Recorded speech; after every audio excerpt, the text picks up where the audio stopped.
Hello and welcome to Psalm a Day. My name is Evan. I'm one of the ministers at St Mary's Anglican Church. And today for Psalm a Day, we're reading another episode of Psalm 119. We're reading verses 49 to 72. I'm pretty excited about these next three little stanzas.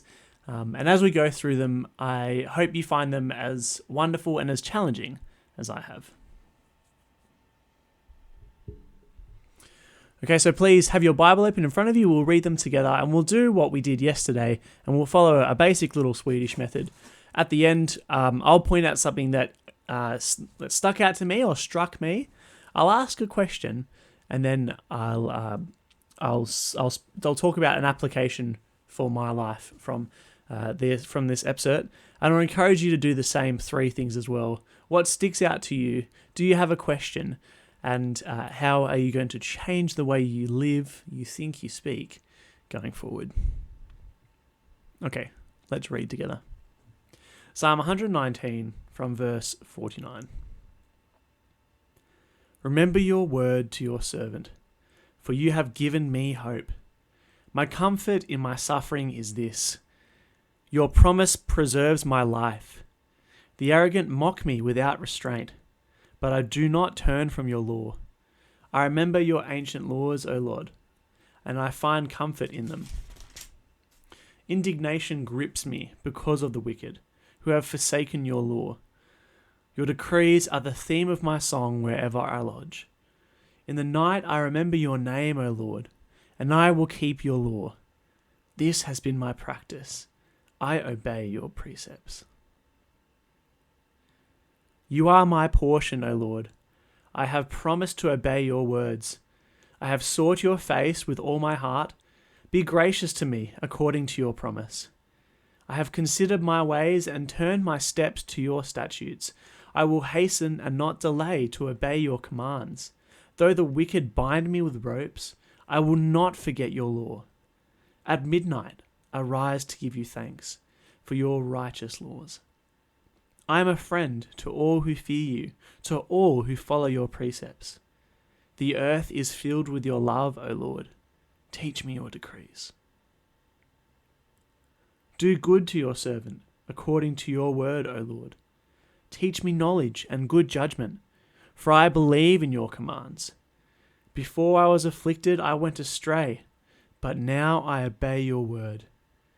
You are good, and what you do is good. Teach me your decrees. Though the arrogant have smeared me with lies, I will keep your precepts with all of my heart. Their hearts are callous and unfeeling, but I delight in your law. It was good for me to be afflicted, so that I might learn your decrees. The law from your mouth is more precious to me than 1,000 pieces of silver and gold. So what strikes me about these three stanzas in Psalm 119 is that they share the theme of following the law and loving his precepts, loving his word, despite personal loss. And that personal loss for these three sections, whether they be from three different psalmists, not really sure, but the theme for these three is, even though the people around them think less of them, hurt them, persecute them, they will not give up the law of the Lord and the precepts of the Lord because of how wonderful they are. And this is the question, I suppose, that I have for my life and for your life is that true for you? I know we usually think of this question in terms of really big things, Would you go to jail for God? Would you go to the stake for God? Which are big things, but there are little things every day which really should challenge our attitude with this. Would I love this particular person instead of abusing them, particularly on the road? Would I love this person by sharing the gospel with them, even though they might think less of me, instead of hide it and not share it with them? Would I let myself be thought less of because of who I am as a Christian, because of my desire to follow the Lord? Even though my co-workers, my peers might think less of me. Little things, little changes that shape who we are as people. And of course, we start with little things and that leads to bigger things as well. And so the application for my life is everything that I want to do this week and going forward, I want to present how much I love the Lord. Everything that I think, say, and do, I want to show everyone around me that the Word and the Lord are first in my life, above everything else.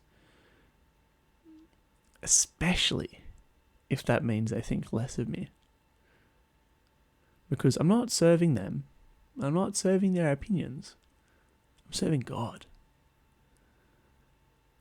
The psalmists take delight in the law and the Lord, despite their own personal losses.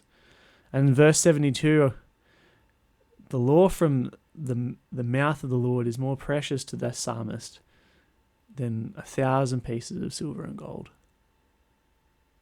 I want to live like that.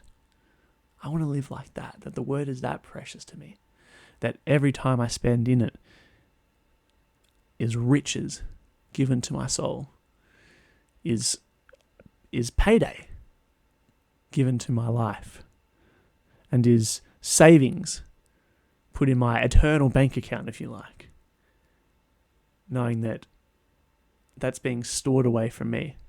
And I have an inheritance, which 1 Peter says that no moth can corrupt and no thief can break in and steal.